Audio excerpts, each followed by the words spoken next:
Welcome back to my channel friends. ఈరోజు మీకు ఇంట్లోనే ఈజీగా చీజ్ బాల్స్ ఎలా చేసుకోవాలో చూపిస్తానండి. 1/2 కేజీ ఆలుగడ్డని ఉడికించుకొని స్మాష్ చేసి పక్కన పెట్టుకోండి.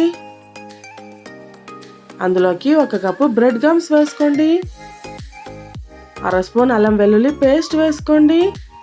కొద్దిగా చిల్లీ ఫ్లేక్స్, కొద్దిగా ఆరిగానో వేసుకొని 1 స్పూన్ ఉప్పు వేసుకోండి.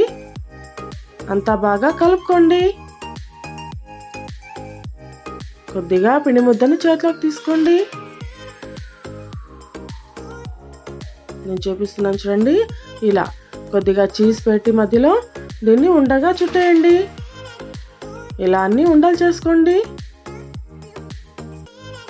ఒక బాండ్లీలో ఆయిల్ పెట్టండి. అది బాగా వేడైన తర్వాత మనం చేసుకున్న ఉండల్ని బ్రెడ్ క్రమ్స్లో ఇలా దొర్లించుకొని నూనెలో వేసి గోళించుకోండి. గోల్డెన్ బ్రౌన్ కలర్ వచ్చే వరకు వేయించుకుంటే సరి అండి. చూడండి, ఎంతో టేస్టీ అయిన చీజ్ బాల్స్ రెడీ అయిపోయాయి. మీరు ఒకసారి ట్రై చేసి చూడండి. నచ్చినట్లయితే please like, share, comment and subscribe.